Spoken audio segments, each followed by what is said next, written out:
Are you successful in your career, but unhappy with your dating life or relationship? In the Western world, we're so fortunate and take for granted that as women, we can do just about anything we want to. Here in Sydney, I know many successful women who are achieving their dreams. They're smart, intelligent, savvy, and they're well respected in their career. However, so many of them are disillusioned with the dating scene. They feel like they have it all, except for the relationship they crave. Now, my intention is not to upset those women who are quite happy being single and free to pursue their career goals. This blog is directed to the ones who feel like something's missing from their lives, the love of a man and someone to share their life with. From baby boomers to generations X and Y, women have grown up in an era where we are encouraged to pursue any wildest dream that we've ever had. The only problem with this teaching is that we have also been misled to believe that this includes the pursuit of men. Many women have tried it. They figure that they can match it with men at work, so why not be assertive and go after the man they like? Unfortunately, the consequence is that so many women find themselves in one of these situations. 1, perpetually in and out of relationships with guys who are afraid of commitment. 2, they think they're in a relationship but seemingly out of nowhere the guy breaks up with them and marries someone else soon after. Or 3, they don't seem to have much luck at all in the dating world, let alone in even starting a relationship. Many women write off this phenomenon as men being afraid of commitment or intimidated by a successful, intelligent woman. But this isn't the case. A good guy is not afraid of commitment. He's just afraid of commitment with the wrong girl. He's not intimidated by a successful, intelligent woman. But he doesn't like being emasculated by a woman who is overpowering and controlling. There is a big difference between being assertive and strong and being controlling. When it comes to dating, the greatest assets we have as a woman is our femininity and our magnetism. It's a powerful formula when you know how to mix these qualities with confidence and firm boundaries. So what does this mean in practice?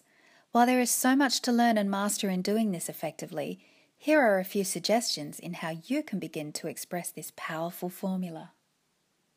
Number 1, respect and value the differences between men and women. There are not only obvious physical differences, but we are also wired very differently.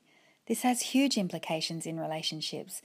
Much of why we struggle so much is that we are almost subconsciously trying to make women more like men and men more like women, so that few of us really know what we're doing in the dating scene.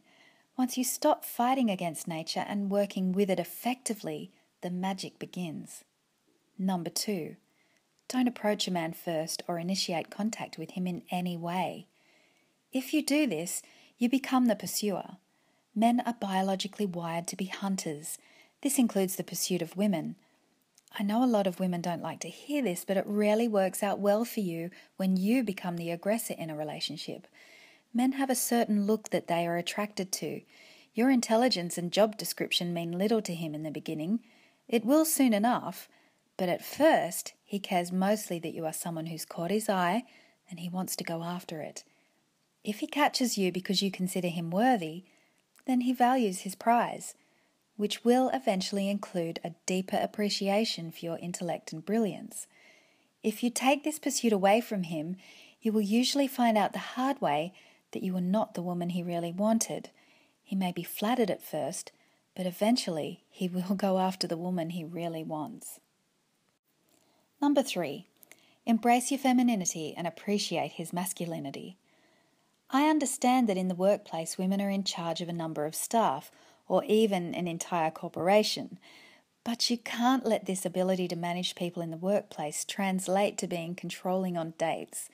Don't be afraid to be treated like a lady. Allow him to buy you dinner, open doors for you, shelter you from the rain. Let him lead the way. Your job is to set firm boundaries, nicely, not aggressively, with your actions that will protect you from getting caught up with a player or a guy that isn't right for you. Take your time, observe his actions, see if what he says and what he really does do match up. Try to take a step back and away from controlling any outcome. By being calm, observant, sweet, and naturally yourself, you will see very quickly if he's a good guy and whether he is someone you could be with.